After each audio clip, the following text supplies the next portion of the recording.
नमस्कार, बहुत स्वागत है आप सभी का। आप देख रहे हैं न्यूज 18 और मैं हूं आपके साथ पूजा सचदेवा। वक्फ संशोधन कानून पार्लियामेंट से पास हुआ, उसके बाद राष्ट्रपति के हस्ताक्षर हुए, लेकिन बावजूद इसके इस पर बवाल ही बवाल है। सड़क से लेकर संसद तक इस पर संग्राम देखने को मिला। लेकिन क्या वाकई ये कानून मुसलमानों के हित में है या फिर इस पर भ्रम फैलाया जा रहा है? आज न्यूज 18 ने यह पहल की है जिसमें वक्फ पर होगी महापंचायत।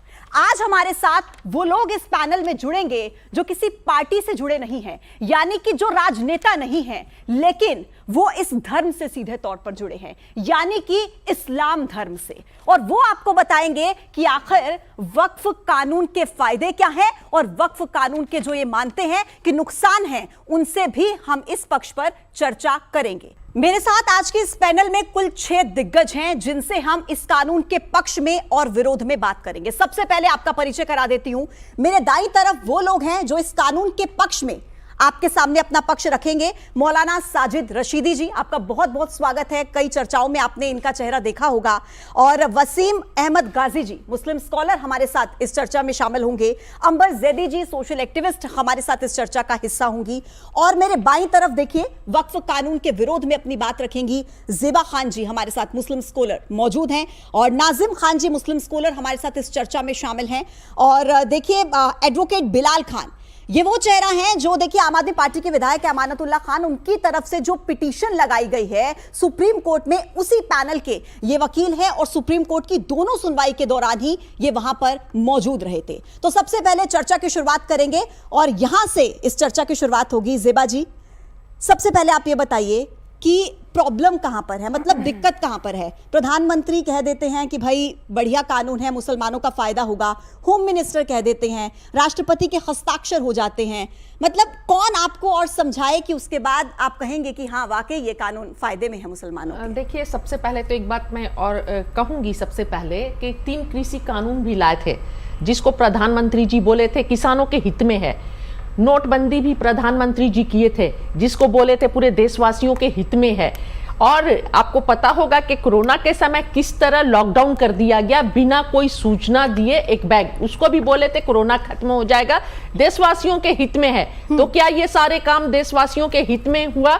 2014 में, फिर से याद दिला दूं, 2014 में जब इलेक्शन कैंपेन में प्रधानमंत्री जी ने बोला था 15 लाख सभी के अकाउंट में आएंगे और उसके बाद से चुनाव खत्म होते।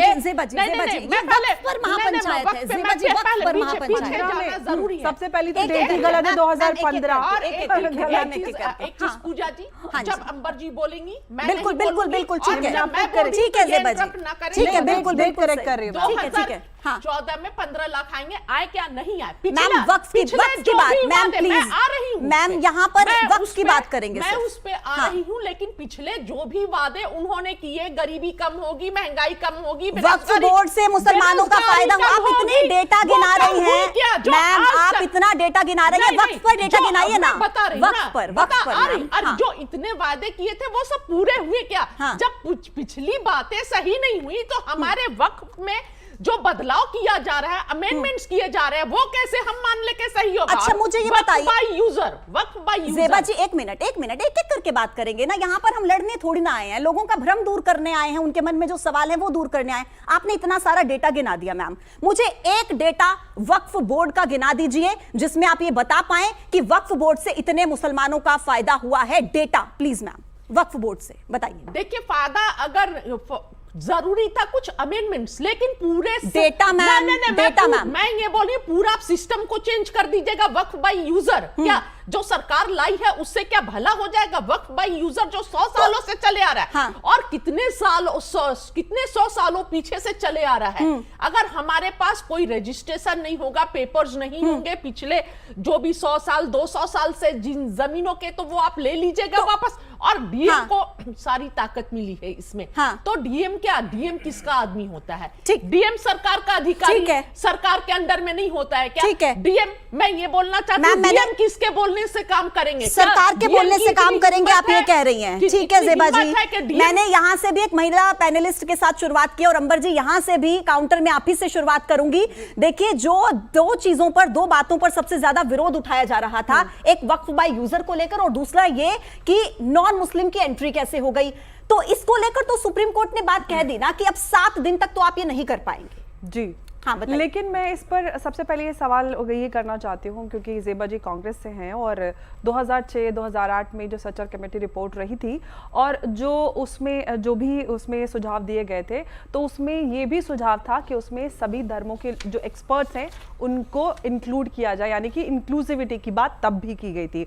और बाकी जो भी सुझाव थे जिसके आधार पर आज भी कानून में जो अमेंडमेंट्स हुए हैं वो उसी रिपोर्ट में सुझाव दिए गए थे। अब वो बात अलग है कि वो यूपीए सरकार में वो सारे सुझाव आए थे, लेकिन उस समय वो सारे सुझाव सही थे। आज उन सुझावों पे अमल हो जाता है तो पूरी तरह से उसको डिस्कार्ड करने की कोशिश की जाती है। लेकिन वक्फ कानून में पूजा, देखिए वक्फ कानून में हाँ। देखिए सुप्रीम कोर्ट क्या कह रही है, हम मैं उस पर कमेंट नहीं करना चाहती हूँ। मैं सिर्फ जो हुआ था और जो हो रहा है उस पर बात कर रही हूँ।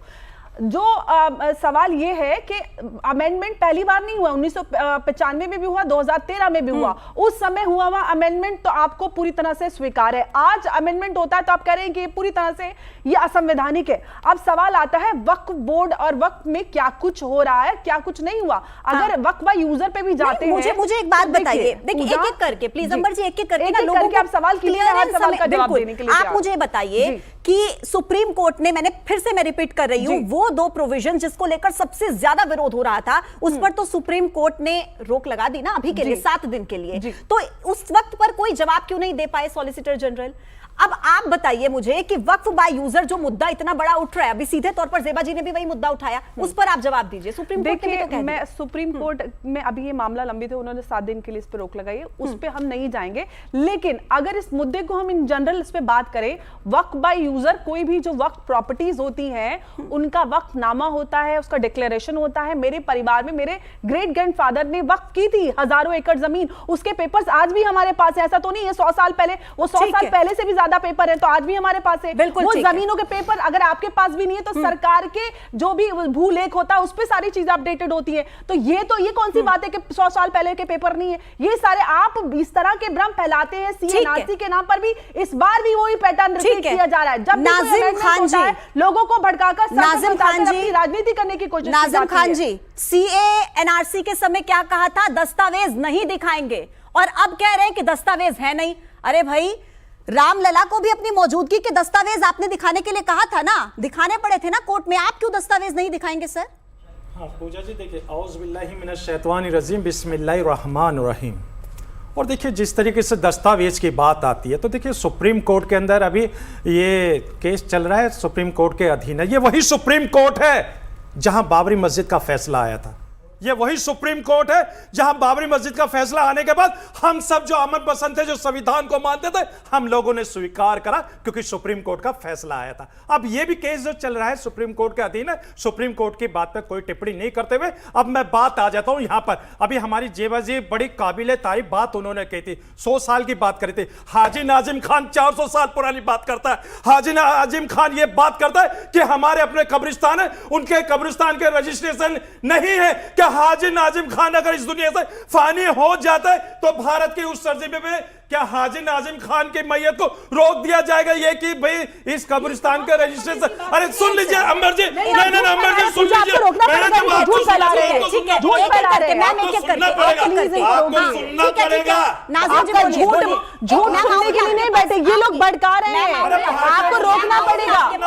पूरे देश में हिंसा भड़क रही है इनके झूठों की वजह से। नहीं ऐसे नहीं चलेगा। नहीं ज़ेबा जी नहीं, आप कह रही थी ना एक एक करके बोलेंगे, मैं रोक रही हूँ ना उनको।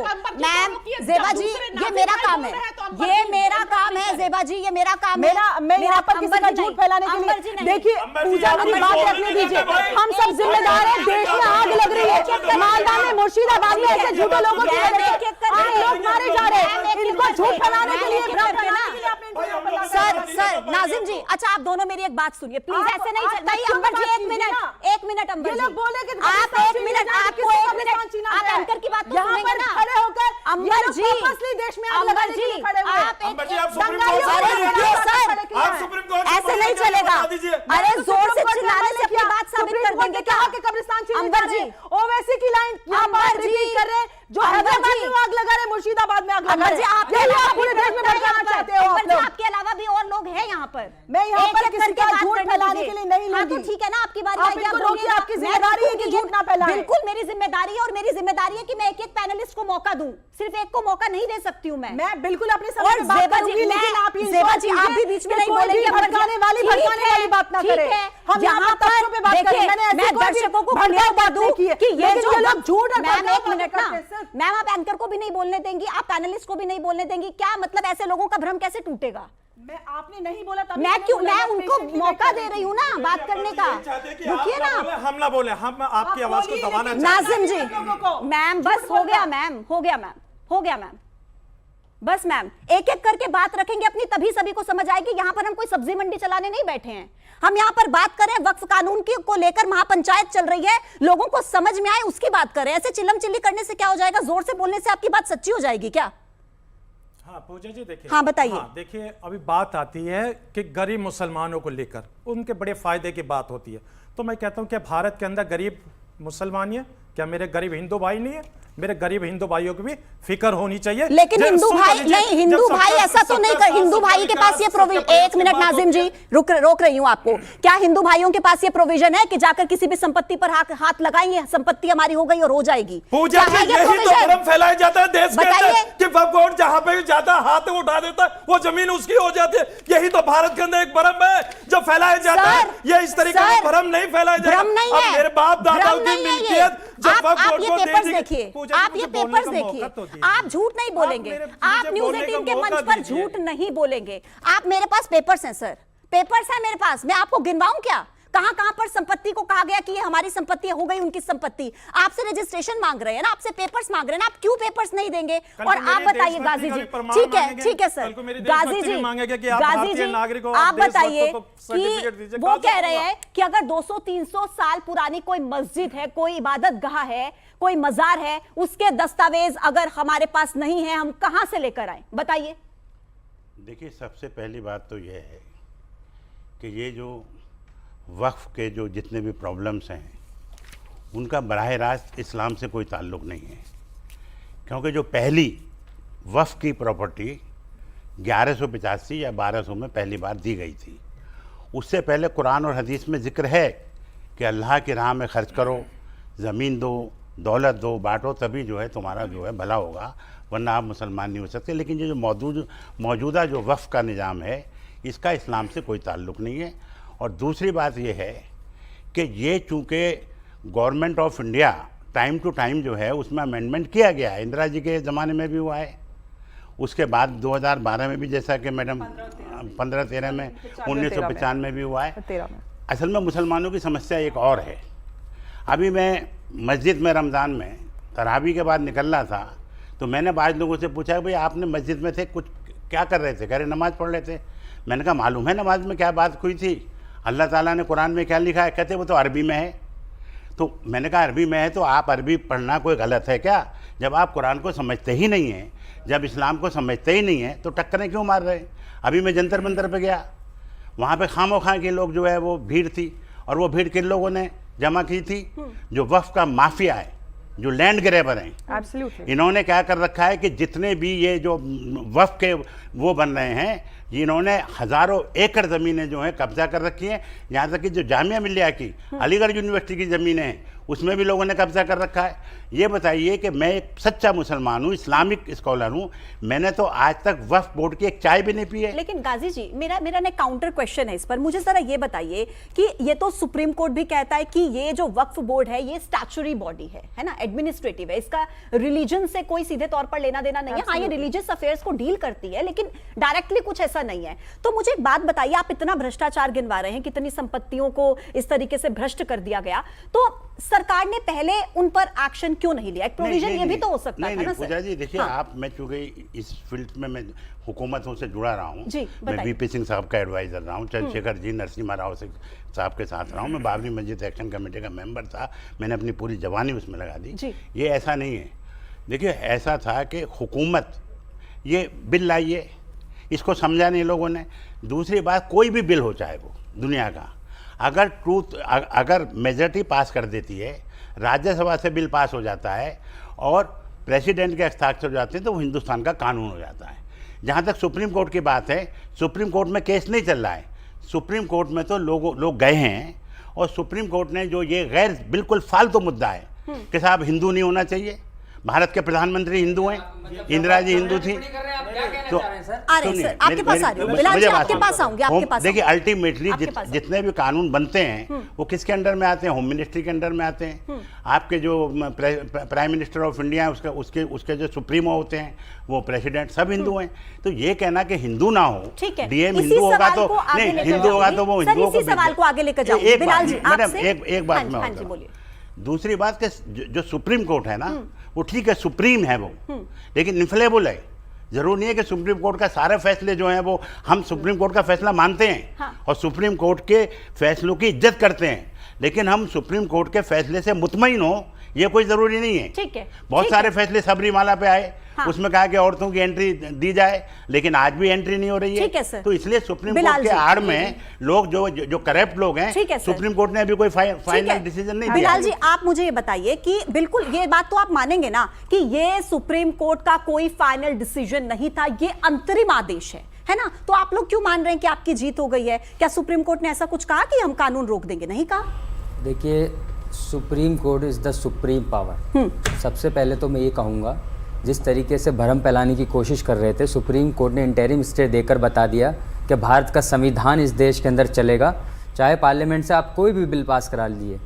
लेकिन जिस तरीके से मैं कुछ पॉइंट्स पे बात करना चाहता हूँ, जो सुप्रीम कोर्ट ने स्टे लगाने का इंटरिम स्टे दिया है, वर्क बाय यूज़र पे इंटरिम स्टे दिया है, बिल्कुल प्रॉपर तरीके से कहा है, और बहुत सारे पॉइंट ऐसे वहाँ पे बोले गए हैं जो आपको बताना जरूरी है। जिस तरीके से एक सेकंड एक चीज ऐड करूंगी इसमें। आप तो क्योंकि एडवोकेट हैं, तो आप ये भी जरा दर्शकों को क्लियर कीजिए, जो वक्फ बाय यूजर है उसको पूरी तरीके से कोर्ट ने रोक दिया क्या? सिर्फ जो रजिस्टर्ड प्रॉपर्टीज हैं उनको सरकार एक हफ्ते के अंदर नहीं छेड़ेगी, लेकिन जो अनरजिस्टर्ड है, देखिए जो पोजीशन है ना मैडम, जब से लागू होगा, अभी जो भी जब चीजें वक्त होंगी उस पे लागू होगा ये। जो चीजें अभी एज इट इज हैं, वो अभी जब तक सुप्रीम कोर्ट का नेक्स्ट कोई डिसीजन नहीं आता है, हियरिंग नहीं होती है, वो एज इट इज ही रहेगा। उस पर ये नहीं है कलेक्टर की जो पावर है उस पर भी स्टे लगाया है, कोई कलेक्टर अपनी डीएम की जो पावर है उस पर भी स्टे लगाया। बाकी क्या है, जिस तरीके से आज देश के अंदर नफरत फैलाने वाले लोग सुप्रीम कोर्ट में भी गए थे, जिस तरीके से टिप्पणी की गई, लेकिन सुप्रीम कोर्ट ने बताया, जो आपने एक टिप्पणी भी की थी कि नॉन मुस्लिम्स, जैसे नॉन मुस्लिम्स का अभी उस पर भी स्टे कराया, लेकिन ये कहा गया कि जैसे हिंदू हमारे भाइयों के बहुत सारे ट्रस्ट होते हैं, क्या उसमें आप मुस्लिम्स को इन्वॉल्व करेंगे? ये पॉइंट आउट किया है। अच्छा एक बात बताइए, तुषार मेहता सॉलिसिटर जनरल ने कहा, सुन लीजिए, मैं पॉइंट पे बात करेंगे सर। बिलाल जी ऐसे नहीं चलेगा। आप मुझे जरा एक बात बताइए कि प्रोविजन जो 2013 का था उसमें क्या था कि जो नॉन मुस्लिम है वो दान कर सकता है, था ये प्रोविजन के नहीं था? कर सकता है ना? और क्या आपको उसमें कोई आपत्ति थी सर? हाँ या ना में जवाब दीजिएगा। देखिए, हाँ या ना में नहीं, कोई आपत्ति नहीं थी ना? यही तो चेंजेस है। नहीं सर, आप ये कौन बताएगा? प्रैक्टिसिंग मुस्लिम कौन बताएगा? सर मेरा सवाल सुनिए, पहले मेरा सवाल सुनिए। आप मेरा सवाल सुनिए ना सर। अगर आपको इसमें कोई आपत्ति नहीं है कि वक्फ बोर्ड में कोई भी नॉन मुस्लिम दान कर सकता है, तो उसकी स्टैट्यूटरी बॉडी में कोई नॉन मुस्लिम क्यों नहीं हो सकता? दान करे तो आपको मंजूर है, एडमिनिस्ट्रेटिव का हिस्सा नहीं होना चाहिए, क्यों भाई? तो इस हिसाब से मैडम आप भारत के संविधान पे फिर भरोसा नहीं रखती हैं मतलब? नहीं, सुन लीजिए एक मिनट, संविधान में लिखा हुआ है जो आप बातें अब जाके आपने वो पढ़ा है? आप मेरी बात सुन लीजिए, हिंदू अब बात कर रही हैं जो ट्रस्ट है उसमें भी मुस्लिम दान कर सकते हैं, ऐसा कुछ नहीं है। मुस्लिम सुन लीजिए, हिंदू के जो ट्रस्ट और वक्फ बॉडी में डिफरेंस है सर। एंडोमेंट में नहीं, आप ट्रस्ट और वक्फ बॉडी को कैसे प्लीज, उसमें भी मुस्लिम दान कर सकते हैं, इस पे कोई आपत्ति नहीं है। हिंदू भी दान कर सकता है, मुसलमान भी हिंदू ट्रस्ट में दान कर सकता है। आप एक तरफा बात में बताइए, आप पूरी बात बताइए, मुझे उससे प्रॉब्लम नहीं है। अगर आप कहें, देखिए जिस तरीके से आप बात कर रही हैं यहाँ पे, तो जो ट्रस्ट है राम जन्म भूमि का, उसमें किसी मुस्लिम को एंट्री दे सकते हैं आप लोग? नहीं दे सकते। और यही पॉइंट आउट किया है सुप्रीम कोर्ट के जज ने, चीफ जस्टिस ने ये किया कि आप करा के दिखाइए ना एंट्री, लेकिन नहीं कराएंगे। सवाल आप 100 करिए, लेकिन आप बिल्कुल प्रॉपर जानकारी दीजिए। आपने राम मंदिर ट्रस्ट की बात की, ये एसेट मैनेजमेंट में डाला जाएगा नॉन ठीक है मैं आती हूँ सर, एक सेकंड बस। रशीदी जी देखिए, ये जो भ्रम कहें इसको, संशय कहें इसको, या ये वाकई आपको ऐसा लगता है, क्योंकि आप तो बड़े जानकार हैं इसके, क्या वक्फ बोर्ड की जितनी संपत्ति 8 लाख एकड़ से ज्यादा की संपत्ति कही जाती है सर, और कमाई सिर्फ 1.5 करोड़, एक्सेप्टेबल है सर ये? देखिए कुछ चीज़ें हैं जिनको समझना बहुत ज़रूरी 150 है। करोड़। हवा में बहस करने से कोई फ़ायदा नहीं है। अभी जो नॉन मुस्लिम की बात हुई, या बार बार ये कहा जाता है कि जो राम मंदिर या मंदिरों के ट्रस्ट हैं उनमें हिंदू मुसलमान की एंट्री क्यों नहीं है, इसको समझ लीजिए बिलाल भाई। वक्फ बोर्ड की एक बॉडी होती है जिसको बोर्ड कहते हैं, जिसमें एक चेयरमैन होता है, कुछ मेंबर होते हैं। जैसे दिल्ली में 7 मेंबर होते हैं, उन्हीं में से एक चेयरमैन बनता है। वो सब सरकारी होते हैं, ये आपको भी पता है, सरकारी होते हैं टोटल।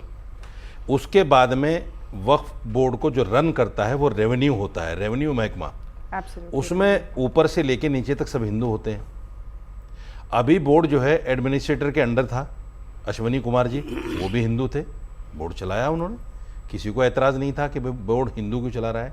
दूसरी बात, उसके नीचे फिर रिलीजियस कमेटियाँ होती हैं, मस्जिद कमेटी होती है, दरगाह कमेटी होती है, या इस तरह की जो भी रिलीजियस हमारे इदारे हैं उनकी कमेटियाँ होती हैं।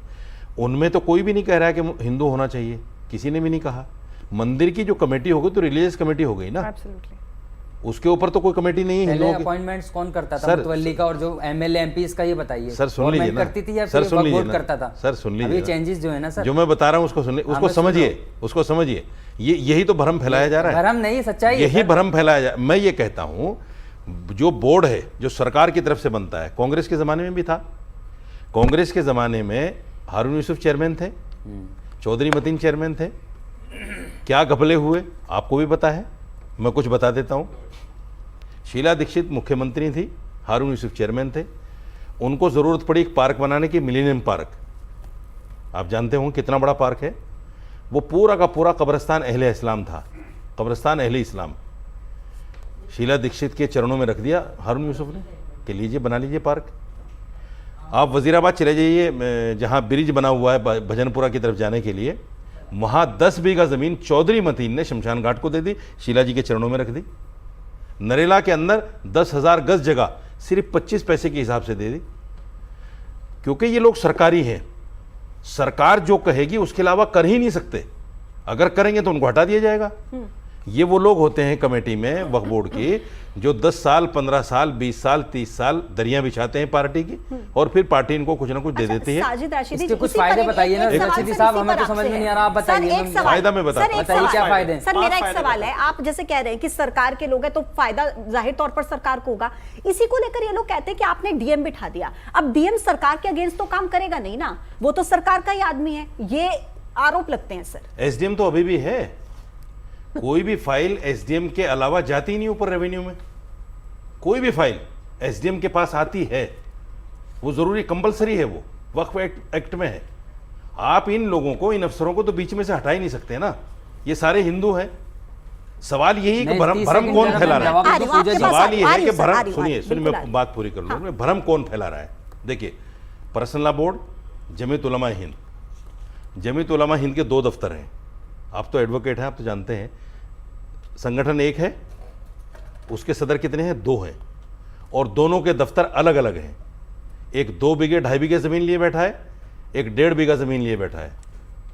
आपको पता है वक्फा किराया नहीं देते। अगर आज आईटीओ पर वो 3.5 बीघा ज़मीन, उसका सर्किल रेट निकाला जाए तो 10 से 15 लाख रुपए किराया होगा महीने का। ठीक है, लेकिन नहीं मैं जवाब दे दूं, उससे भी ज्यादा हो जाएगा। 20 लाख, लेकिन नहीं देते किराया। लेकिन क्या कहते, क्या एक मिनट मैं पूरी करूं। चलिए मैं होता क्या है, कहते क्या है साहब, जमीयत मुसलमानों के लिए काम कर रही है। मेरी जमीन, आप मुझे बताइए, मेरी जमीन अगर कोई आदमी ये कह के कि मैं मदरसा खोल रहा हूं, उस पर कुरान पढ़ाऊंगा, और मुझे कुछ भी ना दे, तो क्या ये इस्लाम में जायज है? ठीक है सर, बताइए।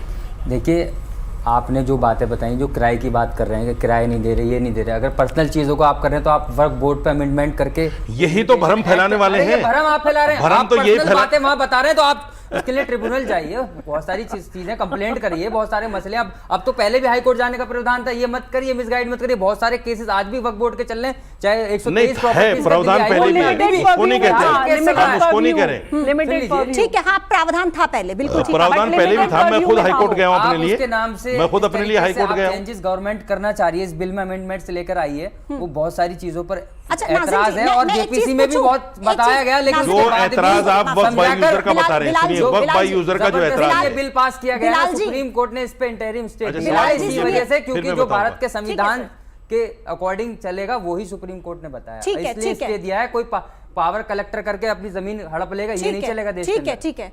नाजिम खान जी, मेरा एक सवाल है आपसे, बिल्कुल मैं बिल्कुल शॉर्ट सा सवाल आपसे पूछ रही हूँ। मुझे वो बताइए कि ऐसे कौन से क्लॉज हैं जिन पर आपको सबसे ज्यादा आपत्ति है? बस इसी पर बात करेंगे सर, बताइए। हाँ पूजा जी, देखिए बार बार एक बात आती है कि भी देखिए ये जो हमने संशोधन किया वक्फ बोर्ड के लेकर, तो यहाँ पर गरीब मुसलमान जो हैं उनका फायदा होगा।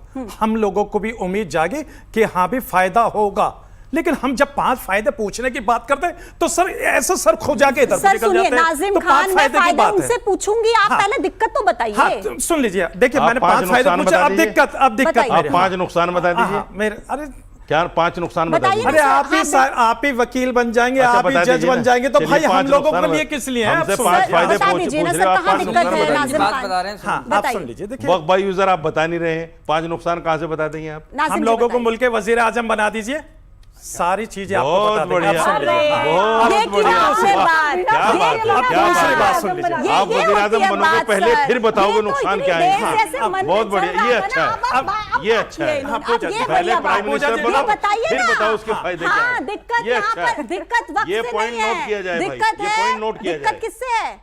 हाँ, दिक्कत किससे है? प्राइम मिनिस्टर सब से। बताइए ना दिक्कत किससे हाँ, है? पूजा जी, प्राइम आप सुनना मिनिस्टर ही से तो बात नहीं चाहती, अरे आप- सुन लीजिए अरे, भाई। क्या आपका बात प्राइम है? मिनिस्टर बताइए। बताइए। यूजर अच्छा है ये क्या? बता दीजिए, अब यहाँ पे हमारी आके ड्रम अपनी बहरा रहे हैं जमीन जनता के है बीच। जो हमने वक्फ बोर्ड को दे दी, क्या अब हम अपनी जमीनों पे क्या अपने वक्फ बोर्ड से ये नहीं पूछ सकते कि आपने जो वक्फ बोर्ड हमारी जो जमीन है उस पे आपने हमारी खानेगाह मस्जिदें इबादत गाह जो बनाई वो कहाँ है? प्लीज, लेकिन वहां पर सुन अरे लीजिए, सर, नहीं सुन फिर लीजिए, आप नहीं, आप भ्रम थोड़ी ना फैला देंगे। आप मुझे एक बात बताइए, सरकार आपको कह कहकर थक गई कि भाई आपकी जो रजिस्टर्ड प्रॉपर्टीज हैं, आपके पास जिसके दस्तावेज हैं, आप वामसी पोर्टल पर अपलोड कीजिए, आपकी पुरानी संपत्तियों को कुछ नहीं होने वाला। लेकिन अगर आप कागजात नहीं दिखाएंगे, उन्हीं वक्फ की संपत्तियों पर होटल बनाकर खड़े कर देंगे, व्यवसाय के लिए उसका इस्तेमाल करेंगे, थोड़ी ना ये देश की जमीन सर इसलिए वक्फ की गई और ठीक है यूज कीजिए उसका, और मुसलमानों का फायदा कितना हो रहा है? आपसे मैंने 3 नुकसान पूछे, आप बता नहीं पाए। बताएंगे ज़ेबा जी आप? क्लॉज में दिक्कत है, किस क्लॉज में दिक्कत बिल्कुल है दिक्कत है, बताइए। जहां पर भी दिक्कतें आएंगी, अगर पेपर में इनकम्प्लीट रहा तो सरकार सीधे जमीन को कब्जा कर लेगी। नहीं, बिल्कुल नहीं। और एक मिनट, मैंने इंटरप्ट नहीं किया था मौलाना साहब, बोलने आपको, दीजिए सर, प्लीज, बोलने मैं सुन दीजिए। रही हाँ, थी। हाँ, बोलिए। और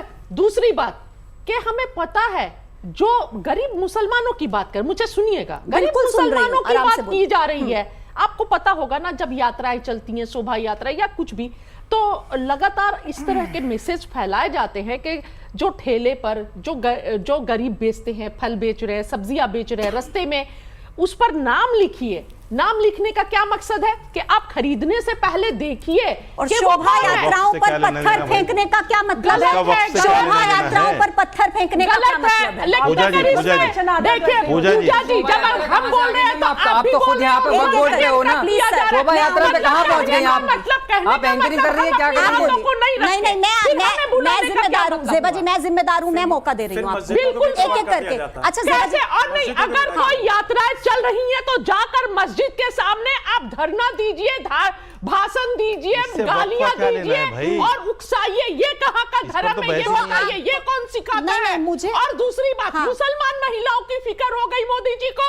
मुसलमान महिला क्या बिल्किस बानो नहीं थी, जिसके 11 बलात्कारी जब जेल से छूटते हैं तो फूल माला देकर स्वागत किया जाता है। और एक मिनट, और जो लिंचिंग के नाम पर, गौ लिंचिंग के नाम पर हत्याएं कर दी जाती है, तो क्या मुसलमान बहनें, माताएं और बहनें विधवा नहीं होती हैं? छोटे बच्चे अनाथ नहीं होते हैं? मैं बात पूछना करूंगी। और एक मिनट, और हाँ, जो बोलिए। लगातार घरों को डेमोलिश कर दिया जाता है, बस कोई केस हो, नाम आना चाहिए कि मुसलमान है, बिना कोर्ट के मना करने के बाद भी बुलडोजर लेकर पहुंच जाते हैं और जल्दी रहती है कैसे किसी के आशियाने को गिरा दिया जाए। तब मुसलमान एक मिनट ज़ेबा जी, ठीक है, ठीक है, बोलनी है, मैंने कब इंटरप्ट किया? मौलाना ठीक है ना, नसीमी मैं साहब अब बोल मत रहे हैं, इंटरप्ट मैंने कीजिए, कब इंटरप्ट ठीक किया? है, बताइए। देखिए, सबसे अहम बात यह है कि जब आउट ऑफ सिलेबस क्वेश्चन आता है तो कोई भी बच्चे अक्सर सवाल के जवाब में कुछ भी गाना लिख के आ जाते हैं। उनको लगता है कि शायद 2 नंबर तो मिल ही जाएंगे, तो शायद कुछ ऐड हो जाए, पास हो जाए।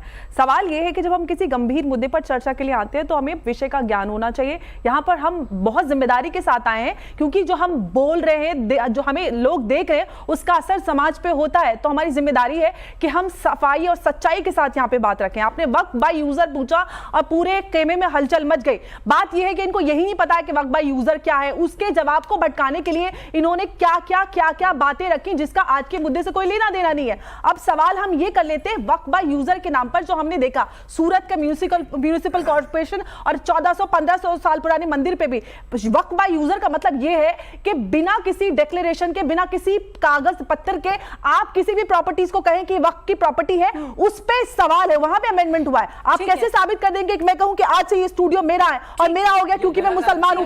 ये बात सही नहीं है। अब सवाल ये है, अब सवाल ये है, पूजा देखिए ये बात गलत है। मैं बहुत देर से वेट कर रही हूं। ये लोग 3-3 बार 4-4 बार बोल चुके हैं। मेरी बात पूरी नहीं हुई है। मेरी बात पूरी नहीं है। एक मिनट प्लीज, मेरी बात सुनिए। मैम एक-एक करके भाजपा ने ऐसी है, झूठ बोल रही है। आपको सब सुन रहे हैं, अपनी बारी में अपनी बात रखिए, देख सब कर सुनेंगे ओके, प्लीज। मैम, आपको भी सुनना है। एक-एक करके। साजिद साहब, एक सबसे बड़ा जो संशय कह लीजिए जो मन में है, या फिर एक दिक्कत लगती है, जो यहाँ के लोग भी कह रहे हैं, कुछ समुदाय के लोग भी, कि उन्हें यह डर है कि सरकार जमीन हड़प लेगी। ये आप प्रूव कर सकते हैं कि सरकार नहीं जमीन हड़पेगी? ऐसा कुछ नहीं होने वाला, बताइए। देखिए एक चीज़ तो मैं आपको ये बता दूं, जितने साथी खड़े हैं इनको ये चीज़ समझ लेना चाहिए कि इस प्रोग्राम को बहुत लोग देखेंगे, करोड़ों लोग देखेंगे। इसका एक गलत प्रभाव ये पड़ेगा कि हम सारे के सारे मुसलमान हैं और मुसलमान आपस में लड़ रहे हैं। बिल्कुल, इसका बहुत गलत असर पड़ेगा। लड़े नहीं, जो अच्छी बात है उसको अच्छी तरीके से उसको समझाएं। दूसरी बात, अभी वक्त बाय यूज़र की बात आई, बिलाल भाई आप तो थे प्रोसीडिंग में। जी जी, ये बात चीफ जस्टिस ने भी कही, खन्ना साहब ने कही कि भाई 500 साल पुराना रजिस्ट्रेशन कौन देगा आपको? तो तुषार मेहता जी ने ये बात कही कि नहीं, 500 साल पुराना रजिस्ट्रेशन कोई नहीं मांग रहा है। उसके बीच के सर प्लीज अब नहीं, बिलाल जी उसके नहीं। बीच के बहुत सारे पेपर होंगे लेन देन करने के। अब इसके पास आई, उसके पास आई, उसके भी तो बहुत सारे पेपर होंगे ना, इस बात की गवाही देने के लिए कि ज़मीन जो है वक्फ बोर्ड की है। ऐसा तो नहीं कि जो 500 साल पुराना रजिस्ट्रेशन है वही होना चाहिए। उसके बाद के भी बहुत सारे, जैसे होता है कि असल डीड नहीं है, जो उसका असल मालिक कौन है, लेकिन आज मेरे पास डीड रजिस्ट्रेशन है, तो बीच के आदमी नहीं है तो कोई बात नहीं, तो इसका निवारण हो सकता है। ऐसा नहीं, भ्रम फैलाना अच्छी बात नहीं। दूसरी बात, मैं एक बात कहता हूँ, देखिए वो शेर है ना कि तू इधर उधर की ना बात कर, ये बता कि काफिला क्यों लूटा। मुझे रहजनों से गिला नहीं, तेरी रहबरी का सवाल है। हमने 60 साल कांग्रेस को जिस तरह से आजमाया है, ज़ेबा जी मैं आपके तवज्जो चाहूँगा, हमने आंख बंद करके विश्वास किया कांग्रेस पर। बिल्कुल आपके पास आऊंगे बिलाल जी, बस इत्मीनान से सुनिए। और ये वही कांग्रेस है। देखिए 1954 में वक्फ बोर्ड बना, 70 में गजट आया। जिस वक्त ये गजट आया, कांग्रेस के पास एक बहुत सुनहरा मौका था मुसलमानों को उनकी प्रॉपर्टी देने का। यही वो कांग्रेस है जिसने गुरुद्वारा प्रबंधक कमेटी बनाई और उनकी प्रॉपर्टी और उनके गुरुद्वारे सिखों को दे दिए, कांग्रेस नहीं दिए। अगर कांग्रेस चाहती 1970 का गजट आने के बाद में ये सारी प्रॉपर्टियां मुसलमानों की एक कमेटी बनाती और उनसे कहती ये प्रॉपर्टी आपकी है, आप इसका संचालन करो और गरीब लोगों की मदद करो इससे, लेकिन नहीं किया, अपने पास रख लिया। और यही वो कांग्रेस है, मैंने बताया कि 250 बीघा ज़मीन डीडीए, एमसीडी, एनडीएमसी, बिलाल भाई अच्छी तरह जानते होंगे, एक बार हल्ला मच गया था इस बात को लेकर कि डीडीए जहां बोर्ड लगा देता है वो ज़मीन उसकी हो जाती है। दिल्ली में पूरा हल्ला मच गया था। और बड़ी बड़ी लैंड, निज़ामुद्दीन जैसी लैंड जो पंचपीरान के सामने कितनी बड़ी जगह है, डीडीए ने बोर्ड लगा दिया और वहाँ बिल्डिंगें खड़ी हो गई। 250 बीघा ज़मीन केंद्र सरकार और दिल्ली सरकार जब कांग्रेस थी, ये 250 बीघा जमीन हमारी कांग्रेस ने कब्जाई है। आज हम किस मुंह से इल्जाम लगा रहे हैं बीजेपी के ऊपर, कांग्रेस वाले के साथ बीजेपी हड़प लेगी? अरे 250 बीघा आपने हड़प ली, ठीक है, आपने हड़प ली। ठीक है, आप लेकिन पहले ये कहिए, आप पहले ये आ रही हूं, कहिए, सर, आ रही हूं, सुनिए, आपके पास आ रही आप हूं। पहले ये कहिए, मैं जमीयत से भी कहता हूं, पर्सनल बोर्ड से भी कहता हूं और कांग्रेस से भी कहता हूं, आप मैदान में आइए, आप कहिए भाई हमारी गलतियां हुई हैं, हमसे कुछ गलतियां हुई लेकिन वही हैं। रशीद ये साहब, जैसा आप प्रॉपर्टी कह रहे हैं ना एक कि सेकंड कांग्रेस ने पूरी कर हड़प ली। ली, एक सेकंड मेरा पूरी काउंटर है सर, काउंटर कर लीजिए, मैं पूरी तो हाँ, करूं। बताइए बताइए। ये लोग सामने आए लोगों के और ये कहें, जमीयत वाले भी कहें भाई हमारे पास प्रॉपर्टी है वक्फ की, ठीक है गलती हो गई हमसे, आज से हम इसका सर्किल रेट के हिसाब से किराया देना शुरू करेंगे। पर्सनल बोर्ड वाले भी कहें, कांग्रेस भी कहे कि हमसे गलती हो गई, हमने इतनी जमीनें हड़प ली सरकार के नाम पे, कहते थे खड़े होकर, अच्छा, ये लेकिन नहीं कहेंगे। सर, आप कहलवा दीजिए आप उनसे। जैसा कह रहे हैं ना कि कांग्रेस ने प्रॉपर्टी, आ रही हूं सर, आ रही हूं, आपके पास आ रही हूं सर। आप जैसे कह रहे हैं ना कि कांग्रेस ने प्रॉपर्टी हड़प ली, आप सब डेटा बता रहे हैं सर, यही आरोप तो ये लगा रहे हैं ना कि बीजेपी भी यही चाहती है कि प्रॉपर्टी हड़प ली जाए। मैं एक कॉमन बात कहता हूं जो सबको समझ में आएगी, जब तक ये प्रॉपर्टी सरकार के हाथ में रहेगी, ना किसी मुसलमान का इससे फायदा पहले हुआ ना अब होगा। अच्छा, अभी भी नहीं होगा? सरकारों के ही फायदे पहले हुए हैं, सरकारों के ही फायदे बात अब आप होंगे। कह रहे हैं, मतलब सर मुसलमान का कोई फायदा नहीं। सर आपको क्या लग रहा है, ये बहुत बड़ी बात ये आप कह भ्रम रहे है। हैं? सरकारें कोई भी हो, ठीक, किसी को खाने को नहीं देती, हर आदमी को अपना कमाना पड़ता है, अपना खाना पड़ता है। लेकिन कुछ चीज़ें ऐसी होती हैं, मैंने इनसे पहले भी कहा और मैं हर जगह चैनल पे कहता हूं, ये जो लोग मेहनत कर रहे हैं ना, ये हवा में तीर चला रहे हैं और किसी भी पार्टी, किसी भी संगठन की हिमायत को लेकर इस तरह की बातें कर रहे हैं। इनको भी पता है कि न पहले इस जमीन से मुसलमान को पिछले 20 साल से ठीक है, किसी बेवा को पेंशन नहीं मिली, ठीक है पिछले सर। 20-30 साल ठीक, से आ रही किसी हूं, बच्चे को बिलाल स्कॉलरशिप साहब। नहीं मिली। ठीक है सर, मैं आऊंगी आपके इमामों को पास। सैलरी तक नहीं मिलती इस जगह से। ठीक है सर। सिर्फ 250 इमाम है दिल्ली में, सिर्फ 250, और वक्त की संपत्ति इतनी बता रहे हैं आप, 22,000 संपत्तियां, भैया 2200 कितनी है मुझे सही पता नहीं, ठीक, दिल्ली के अंदर है। हाँ। 250 इमामों को ये वक्फ बोर्ड सैलरी वक्त पे नहीं दे पाता, 17-17 महीने सैलरी रुक जाती है। ये तो बहुत बहुत बड़ी बात है, अगर इतनी प्रॉपर्टी होने के बाद सैलरी तक नहीं निकल रही है तो। आप सही बिलाल मुद्दे जी पे बात आप ही ये नहीं करते, बताइए, आप लोग बिलाल जी आप एक जज्बाती हो जाते सेकंड हो, सर, आप जवाब भड़क जाते दीजिएगा हो। सर, ठीक है, आप इनकी बात का भी जवाब दीजिएगा और मेरी बात का भी जवाब जो नाजिम खान ने नहीं दिया। मुझे वो 3 दिक्कतें बता दीजिए जो आपको इस कानून से हैं, ये प्लीज जरूर बताइएगा मैं प्लीज। पहले अपनी बात शुरुआत करूंगा एक शेर से, हम ही को कातिल कहेगी दुनिया और हमारा ही कत्लेआम होगा, हम ही कुएं से पानी भरेंगे और हम पे ही पानी हराम होगा। और रशीदी साहब ने जो फ़ायदे गिनाए हैं तो आज भारत सरकार भी नहीं गिना पाई, किरण रिजिजू जी भी नहीं गिना पाए, मुसलमानों को समझ में नहीं आए, लेकिन सर गिना रहे हैं, परिवर्तन हो गया, खुशी है, अच्छी बात है, होना भी चाहिए।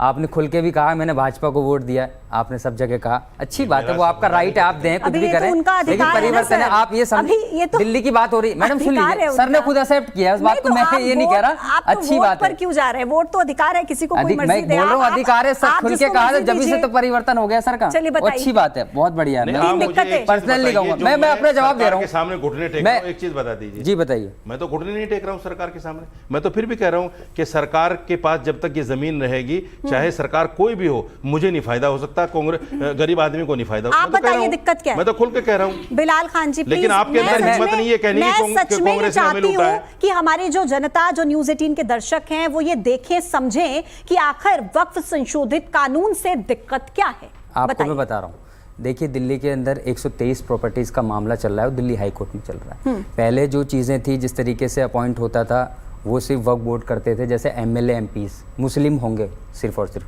और जो एंट्री ये गैर मुस्लिम की कर रहे हैं, दो लोग उनके अंडर में पहले नहीं आ रहा। सुन लीजिए सर, एक ऐसा वाली प्रॉपर्टी मेरी बात सुन लीजिए, अभी भी नहीं है, ना पहले थी ना अब है। देख लीजिए, अभी यही तो बातें सुनते आप बोलिए, मैं बोल दिया ना उनको, आप बोलिए। हमें अपने बोर्ड के अंदर नॉन मुस्लिम की एंट्री नहीं चाहिए। अच्छा, ठीक है, क्यों नहीं चाहिए सर, ये भी बता दीजिए ना, मैं वैसे पूछ रही हूँ, क्यों नहीं चाहिए, दिक्कत क्या है? दिक्कत ये है, जब दूसरे धर्म एंट्री नहीं दे रहे तो हम क्यों दें? हमारा बोर्ड है, हम अपने तरीके से चलाएंगे। सुनिए ना, दूसरे गवर्नमेंट का इन्वॉल्वमेंट रहता है, अगर सुप्रीम कोर्ट ने जो तो कानून रख लिया और एंट्री हो गई तो फिर क्या करेंगे आप? सर प्लीज एक नहीं, फिर क्या करेंगे? भाजपा के पास कितने मुसलमान एमएलए बताइए सर, कितने एमपीज हैं? बिलाल खान जी, वो करना चाह रहे हैं, किस किस को ऐड करेंगे? बिलाल खान जी, मैं तो अमानतुल्लाह को तो रखेगी नहीं बीजेपी? बिलाल खान जी, आप चाह रहे हैं कि अमानतुल्लाह को रख ले? अमानतुल्लाह को रखे ना, आप चाह रहे हैं कि अमानतुल्लाह को भी रख ले? बनाया भाजपा ने, बताइए? सर, टॉपिक से नहीं भटकेंगे, एमएलए सर। बनाया हुआ है, टॉपिक नहीं, मुसलमान टॉपिक एमएलए बनाया है, जिसको बिलाल रखेंगे। खान जी, बिलाल खान जी, मैं सवाल पूछूं? जी, मैं बताइए। पूछ लूं? भी बताइए। आपने बोला कि हिंदू के ट्रस्ट में भी नहीं रखा जाएगा कोई नॉन हिंदू, इसलिए आप नहीं चाहते कि नॉन मुस्लिम रखा जाए। डीएम की पावर। एक मिनट सर, मुझे पूछने तो दीजिए सर। मेरा सवाल आपसे ये है, क्या हिंदुओं के पास वो प्रोविजंस हैं जो आप लोगों के पास हैं वक्फ बोर्ड के जरिए? क्या हिंदुओं के पास ये प्रोविजन है कि किसी भी जमीन को वो अपना बना ले? क्या हिंदुओं के पास वो प्रोविजन है कि उनका कोई ट्रिब्यूनल कोर्ट हो? क्या हिंदुओं के पास वो प्रोविजन है कि जो ट्रिब्यूनल कोर्ट का फैसला होगा वो अंतिम फैसला होगा, वो हाई कोर्ट जा सकते हैं, वो सुप्रीम कोर्ट जा सकते हैं, उनके ऊपर एक डीएम है, जिला अधिकारी है, तो फिर आप लोगों को इससे दिक्कत क्या है? देखिए, यही तो मैम भ्रम फैला रहे हैं, जैसे आप अभी बोला कि किस तरीके से हिंदू होगा, लेकिन अभी मैं बताऊं, जो हमारे हिंदू भाइयों को ट्रस्ट हैं उसमें भी बहुत सारी चीज़ें हैं जिनके पास हाई कोर्ट और ये सब, आप जो बोल रहे हैं ना ट्रिब्यूनल का मामला, ये पहले भी हाई कोर्ट रिमूव कर सकते थे। आप ये भ्रम फैलाने की पहले बहुत सारे मैं तो केस कह चल रही रहे हैं, ऐसा नहीं है जो आप बता रहे हैं। मैं तो कह रही हूँ, अगर आपको कोई भाई। प्रॉब्लम है, ट्रिब्यूनल्स में कितने बताइए मुसलमान जज बैठे हुए हैं क्या? कौन बैठा हुआ है? जो नहीं, वहाँ पे मुझे कलेक्टर- एक बात बताइए सर, आप एक जो बात सेकंड करती हैं ना मैडम, एक उसका सेकंड जवाब सर, दे रहा हूं मैं। एक सेकंड, आप ये कह रहे हैं कि ट्रिब्यूनल में जो है मामला है, पहले भी हाई कौन लोग कोर्ट हैं? पहले भी हाई पर ले सकता था डिसीजन। अगर आप ये कह रहे हैं कि पहले भी हाई कोर्ट ले सकता था, तो अब ले लेगा, अब क्या दिक्कत हो जाएगी आपको? ट्रिब्यूनल के ऊपर अगर हाई कोर्ट आ जाएगा तो आपको क्या दिक्कत हो जाएगी? 25,000 केसेस पेंडिंग हैं ट्रिब्यूनल में, जो शिकायत आई हुई है। और हाई आपको कोर्ट में पता है कितने पेंडिंग है? हाई कोर्ट में पता है भी कितने? बट वो चल रहे हैं ना सर, कितने? यही तो बात है। 40 लाख गवर्नमेंट इस से बिल को ज्यादा लाकर जो सिविल गवर्नमेंट से केसेस पेंडिंग चल है। रहे हैं, सर, उसका हाई कोर्ट स्टेटस में छीन लेंगे वक्फ एक बोर्ड मिनट का। सर, ये समझ लीजिए मैम आप। सर सुनिए, ट्रिब्यूनल कोर्ट का मकसद क्या होता है? ट्रिब्यूनल कोर्ट क्यों बनते हैं सर, मुझे बताएंगे आप?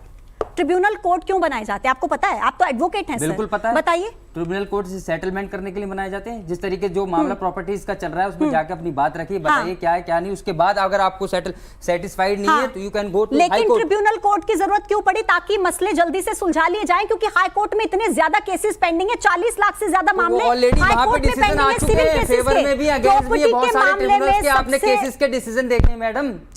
अब वो ऑलरेडी चल रहे हैं और बहुत सारे केसेस में रिलीफ भी मिला है और उससे सेटिस्फाइड भी हुआ है, चाहे वो प्रॉपर्टीज दिल्ली की सरकार से चल रही हो या फिर अपने इंडिविजुअल कोई आदमी कंप्लेंट लेके जा रहा है ट्रिब्यूनल में, तो वो सेटल हुए। ऐसा नहीं है ट्रिब्यूनल के पक्षपात करेगा कि मुसलमानों के चलिए, फेवर अच्छा, में ठीक देगा। है। बताइए कितने फैसले दिए मुसलमानों के फेवर में? आप मुझे- ट्रिब्यूनल में कितने मुसलमान बैठे हुए हैं? आप चलिए, मुझे अच्छा, बताइए, सुनिए, काउंट सुनिए, करिए। अच्छा, अगर आप मेरी बात हिंदू मुसलमान करने पाएंगे तो खुल ठीक के है, करिए। मैं हिंदू मुसलमान नहीं तो कर फिर रही आप ऐसे सर। कैसे कह सकते हैं? मैं हम हिंदू बताएं मुसलमान ट्रिब्यूनल नहीं कर रही हूँ सर। मेरे पैनल में पार्ट है, 6 बॉडी का पार्ट मुस्लिम है, लोग मौजूद है, बड़े वो बड़े और लोगों के स्कॉलर्स लिए भी हैं, होता है। मैं आप सभी क्यों की नहीं इज्जत आप करती हूँ। नॉन-मुस्लिम्स को मेरे ऊपर मुस्लिम आरोप को नहीं, एंट्री- दूसरी बार है ये मैं बिलाल आपको खान। एंट्री बिलाल खान आपने ये सवाल दूसरी किया तो बार मैं है। जवाब दे रहा हूँ। आप मेरे ऊपर आरोप नहीं लगाएंगे मैं सर। आपके ऊपर आरोप नहीं लेके सच्चाई की बात कर रहा हूँ। आप सच्चाई की बात ही नहीं कर रही हैं। आप दूसरे धर्म को लेकर तो एक बात भी नहीं करी। बताइए मुसलमानों को एंट्री दिलवाइए ना। सुनिए ना सर, बोल रही हूँ ना। ट्रस्ट है हिंदू अरे सर, ट्रस्ट और एंट्री कराइए ना, मेरी एंट्री करा दीजिए, नाज़िम खान की एंट्री दे दीजिए। सर, महाकुंभ का आयोजन किसने किया था बताइए? महाकुंभ का आयोजन किसने किया था? आजम खान ने किया था। कौन थे आजम खान? कौन थे? मुस्लिम या आजम खान हिंदू? मिनिस्टर थे। मिनिस्टर कौन होता है? मतलब वक्फ बोर्ड में थे कि आजम खान मिनिस्टर कौन होता है? मतलब वो मंत्री पार्टी होगा तो हिंदू अरे मुस्लिम मैडम, कोई फर्क नहीं पड़ता। आजम खान उस वक्त मंत्री मिनिस्टर थे, है, उनकी मंत्री पावर है थी। तो धर्म नहीं देखेंगे आप। अरे मैडम, मंत्री ऐसे है तो अगर आप धर्म नहीं की बात कर रहे हैं, देखेंगे। भाजपा में सही है बताइए किसने साहब, करा है? वो सही तो है खुल के साहब, कह रहे हैं, वो सही तो है। खुल के कह रहे हैं हम कुंभ में आने नहीं देंगे मुसलमानों बहुत को। बढ़िया, आप जवाब बोला नहीं नहीं दे पा बोला रहे भारतीय मुझे। जनता पार्टी ठीक ने। है सर। आजम खान मुझे पता मिनिस्टर थे, उनकी हाँ पावर तो थी। बताइए ना, तो आजम खान का धर्म वक्फ बोर्ड में थे आजम खान, वो अगर वक्फ बोर्ड था। महाकुंभ का आयोजन आजम यार, खान करते हैं सरकार का तो उसमें मामला जो आपको होता है, धर्म नहीं कैबिनेट दिखेगा। मिनिस्टर थे आजम खान, आपको पता होना चाहिए। मुझे पता वो है वक्फ बोर्ड में सर, नहीं थे। मुझे पता तो है। फिर आजम खान का नाम क्यों लिया तो आपने? मैंने आजम खान का नाम इसलिए लिया क्योंकि उन्होंने महाकुंभ का आयोजन किया था, तब तो बहुत आप नहीं अच्छा बोले। आयोजन किया था, अच्छी बात है, वो तो तारीफ हाँ, करनी चाहिए। तो फिर यही तो बोल रही हूँ, करिए ना तारीफ। मिल रही है आज उनको जो सड़ाया जा रहा क्या है। बात है, उसी क्या की तो बात सजा मिल है। रही- कीजिएगा, हाँ गाजी साहब। देखिए, ये राशिद साहब ने, रशीदी साहब ने, ये कांग्रेस की तरफ या बीजेपी की तरफ, ये मुद्दा कांग्रेस बीजेपी का नहीं है है। ही नहीं। दूसरी बात ये है कि ये जो दिल्ली की साजिद साहब ने मिसालें दी हैं तो दिल्ली की है, लेकिन वक्फ बोर्ड जो हैं वो हर स्टेट का भी है। तो हर जगह पर है, कहीं बीजेपी का है कि गवर्नमेंट है, कहीं जो है आपके AIDM की है, कहीं DMK की है, तो वो अपने अपने हिसाब से लोग चलाते हैं। लेकिन उसमें ये बात सही है, देखिए आप इस पर ज़रा गौर से सोचिए, गवर्नमेंट कैसे हड़प लेगी जगह? गवर्नमेंट क्या मोदी जी अपने नाम रजिस्ट्री करा लेंगे या अमित शाह करा? भाई सब जब सरकार के कब्जे में कोई चीज़ आ गई तो सरकार की रहेगी, सरकार की मतलब आवाम की हमारी रहेगी। दूसरी बात, अभी भी जो है सरकार के अंडर में ये वक्फ बोर्ड के का जो पूरा कंट्रोल है वो गवर्नमेंट के पास होता है। इसलिए देखिए, अब इस बिल पर बात कीजिए, इस बिल का मकसद क्या है? इस बिल से लोग क्यों घबराए हुए हैं? पहली बात तो जितनी भी लोगों ने लैंड को ग्रैब किया हुआ है उसको उसको वापस लेना है गवर्नमेंट को। दूसरी बात है कि जितने लोगों का किराएदारी के नाम पे कब्जा किया है या तो उनको नोशनल रेंट देना पड़ेगा, और फिर दूसरी बात है कि उनकी लीजें होंगी, वो लीज रजिस्टर होंगी। इससे गवर्नमेंट ऑफ इंडिया को अरबों खरबों रुपया मिलने वाला है। और उसके बाद जो इन्होंने कहा कि किस काम के लिए बनाई, ये ज़रूरी नहीं है कि अगर किसी ने किसी काम के लिए दी है, अगर उससे कोई अच्छा काम हो जाए, जैसे कि मिसाल के तौर पे किसी ने कब्रिस्तान के लिए ज़मीन दी है, अब मौजूदा हालात में वो नहीं बन सकता, तो यूनिवर्सिटी बनाई जा सकती है। और यूनिवर्सिटी में, अलीगढ़ यूनिवर्सिटी में है, उसमें एक हद तक काफ़ी लोग हिंदू बच्चे भी पढ़ते हैं। जामिया में तो इस वक्त मैं कह रहा हूँ तकरीबन बराबर के होने वाले हैं। हमदर्द यूनिवर्सिटी में पढ़ते हैं, तो तालीम जो है, बस इसको बात को मैं ख़त्म कर रहा हूँ। तो इसलिए गवर्नमेंट का मकसद ये है कि जो लैंड ग्रैबर्स हैं, एक तो उनसे वापस ली जाए। दूसरी बात है कि AI का ज़माना है, सब कंप्यूटराइज की जाए। ठीक है, कितनी जमीन है, एक मिनट एक सवाल मेरा है आपसे, एक सवाल, एक काउंटर क्वेश्चन। आप कह रहे हैं कि इस ये संशोधन से जो सरकार को अरबों खरबों का फायदा होगा, है ना? लेकिन मेरा सवाल ये है, क्या इसके बाद ये गारंटी हो जाती है कि जो गरीब मुस्लिम की बात करते हैं, पसमानदा मुसलमानों की बात करते हैं, उन्का भी फायदा होगा? बिल्कुल। और इसी काम के लिए तो अमित शाह ने कहा है। मैं अमित शाह का स्पोक्स पर्सन नहीं हूँ, ना मैं उनको बहुत ज़्यादा सपोर्ट करता हूँ, लेकिन उन्होंने कहा है कि भाई मैं किसी हिंदू को ये इसका फ़ायदा देने वाला नहीं हूँ। और दूसरी बात है कि कोई पैसे थोड़ी बांटे जाएंगे गरीब मुसलमानों में या हिंदुओं में। वो तो जो उनके इदारे हैं, यूनिवर्सिटीज़ हैं, नई यूनिवर्सिटीज़ बनेंगी, मेडिकल कॉलेज बनेंगे, उनकी और इस तरह की जो संस्थाएं बनेंगी, उन पे पैसा लगेगा। थोड़ी ना इनको, मैडम को या मुझे या इनको दे दिया जाएगा। अब हम इस महापंचायत के आखिरी पड़ाव पर हैं और बहुत आराम से, एक दूसरे को बिना काउंटर किए, आराम से, शांति से क्लोजिंग कमेंट मैं एक एक करके सबके पास आऊंगी। और सबसे पहले बिलाल जी, आपसे मैं शुरुआत कर रही हूं। क्लोजिंग कमेंट अपना दीजिएगा वक्फ कानून को लेकर। क्लोजिंग कमेंट है कि भारत के संविधान पर भरोसा रखना चाहिए, जो भी फैसला आएगा उसको माना जाएगा, लेकिन भारत सरकार को भी ये देखना चाहिए जिस तरीके से रूल ऑफ लॉ की डेमोक्रेसी की हत्या करने की कोशिश कर रही है, तो सबसे चीज़ें ना करे, और जो हकीकत चीज़ें, जो असल मुद्दे हैं उन पे, बेरोजगारी पे, महंगाई पे, जो देश के असल महिला सुरक्षा, इन मसलों पे उनको आगे आना चाहिए। ठीक है, ठीक है। नाजिम जी बताइए, कोर्ट का फैसला आने के बाद, कोई भी फैसला आए, जो भी आएगा, उसके बाद तो सड़कों पर नहीं आएंगे? हाँ पूजा जी, देखिए हम लोग संविधान को मानने वाले हैं, और देखिए सुप्रीम कोर्ट का जो फैसला होगा वो हमें सरमत है, क्योंकि हम वही लोग हैं जिन्होंने बाबरी मस्जिद का भी फैसला स्वीकार किया था। उसी तरीके से अब जो सुप्रीम कोर्ट का फैसला आएगा तो इंशाल्लाह वो भी हमें स्वीकार होगा। और जो सड़क पे आने की बात करते हैं, मैं उनसे आपके चैनल के माध्यम से अपील करता हूँ, ये मुल्क आपका है, किसी भी ऐसी अफवाह पे ध्यान मत देना, क्योंकि अगर जहाँ से पे एक कहते हैं कि एक छोटी सी चिंगारी पूरे जंगल को आग लगा देती है, उसी तरीके से ये मुल्क आपका है। इस मुल्क की सौहार्द बनाने की आपकी अपनी नैतिक जिम्मेदारी है। बहुत अच्छी बात आपने कह दी नाजिम जी, खुद मतलब मजा आ गया सर। ज़ेबा जी बताइए। देखिए, सुप्रीम कोर्ट के फैसले को हम स्वीकार करते हैं, लेकिन एक बात बहुत दुखद है कि उपराष्ट्रपति जगदीप धनखड़ जी, किरण रिजिजू जी का जिस तरह स्टेटमेंट सुप्रीम कोर्ट के इस फैसले के विरोध में गया है, ये बहुत अफसोसजनक है। और एक बात मैं यहाँ पर और इंक्लूड करना चाहूँगी कि सरकार ये जो बोलती है कि मुसलमानों को फ़ायदा होगा, फ़ायदा देना चाहती है, तो उससे पहले मैं बताना चाहती हूँ कि जब कोरोना काल में पूरा देश जूझ रहा था कोरोना से, बहुत खराब परिस्थिति थी, क्लोजिंग कमेंट, खराब परिस्थिति थी, पीएम केयर्स फंड में पूरे देश से पैसा लेने के बाद बोल दिया गया आत्मनिर्भर हो जाइए आप, सरकार की अब जिम्मेदारियां नहीं है। तो क्या वो ये पूरे जो पैसे आएंगे, रेवेन्यू आएंगे, उससे गरीब मुसलमानों का, वैसे ना रेवेन्यू की बात पे मुझे वैसे एक आंकड़ा याद आ गया। 2013 में जो सलमान खुर्शीद जब कानून मंत्री थे, तो उस वक्त वो जब ये संशोधन लेकर आए थे, तो उन्होंने खुद ये बात कबूल की थी कि जो वक्फ बोर्ड की रेवेन्यू रिकॉर्ड्स हैं और जो सर्वे रिकॉर्ड्स हैं, उसमें बहुत बड़ा डिफरेंस है। अच्छा, आपके आंकड़े के लिए बताइए sir, ma'am closing comment, Bhajpa के लोग सब सपोर्ट कर रहे थे, यादव जी भी एक्सेप्ट की थी, और मैं अब आगे अपनी बात कहूंगी। देखिए, मुझे लगता है कि वक्फ जो अमेंडमेंट है ये बहुत महत्वपूर्ण था, और ये देश और मुस्लिम समाज के लिए, भले के लिए है। आज मीडिया के माध्यम से जो समाज में इसकी जागरूकता फैली है, मैं उसके लिए मीडिया को धन्यवाद करूंगी। और मुझे लगता है कि जो लोग भ्रम फैलाकर गरीब आम मुसलमानों को भड़का रहे हैं, उस बहकावे में ना आए। ये लोग जो भी एहतजाज कर रहे हैं, ये अपनी राजनीतिक पृष्ठभूमि और जमीन को बचाए रखने के लिए, और जो कब्जे किए हुए हैं उसको बचाए रखने के लिए। ठीक है मैम। वसीम गाजी साहब। देखिए, जो बिल पेश हुआ है वो पास हो गया है। अब कोई भड़काए नहीं भड़काए, सड़कों पे आइए, कोई फ़ायदा नहीं है, डंडे खाएंगे। इस पे को बिल को नाफिज होने दीजिए, उसके फ़ायदे देखिए। अगर आपको लगता है कि इसमें फ़ायदा नहीं है तो अमेंडमेंट लाए जाएंगे, बहुत सारे अमेंडमेंट लाए गए हैं।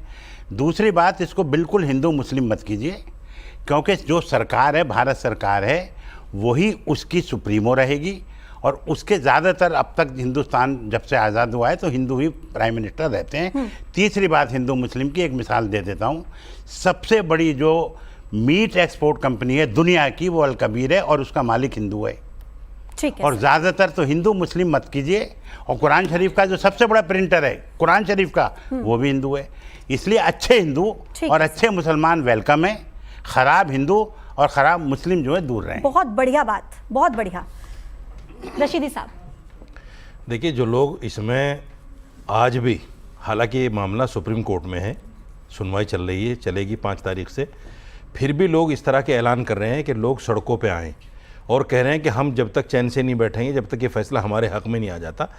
ये लोग देश में फसाद कराना चाहते हैं और मैं ख़ास तौर से असदुद्दीन ओवैसी को कहूँगा कि ये आदमी दंगा कराना चाहता है देश में, और इस हद तक दंगा कराना चाहता है कि आने वाले टाइम में इसको ये कहने का मौका मिल जाए कि देखो, हिंदुस्तान में मुसलमान सेफ नहीं है, हमें दूसरा मुल्क दे दो। ये जिन्ना बनना चाहता है। ऐसे मुसलमानों को, ऐसे लोगों के बहकावे में नहीं आना चाहिए। ठीक और है कांग्रेस भी जो जिस तरह से भड़का रही है, कांग्रेस की 60 साल की सरकार हमारे सामने है। हमें उन चीज़ों से सबक लेना चाहिए कि कांग्रेस ने हमें दलित से बदतर ज़िंदगी जी है। और हमारे जो मामलात हैं, आज देखिए नौकरियों में, पार्लियामेंट में, विधानसभा में हम कहाँ हैं, ये सब कांग्रेस की देन है। ठीक है सर, आप सभी का बहुत बहुत धन्यवाद मेरे साथ इस चर्चा में जुड़ने के लिए। बहुत बहुत शुक्रिया, अपना कीमती समय आप सभी ने निकाला और इस मुद्दे पर बात की जो इस वक्त का सबसे ट्रेंडिंग और सबसे ज्यादा इंपॉर्टेंट एक टॉपिक है, जिसको लेकर सुप्रीम कोर्ट में यह मसला चल रहा है।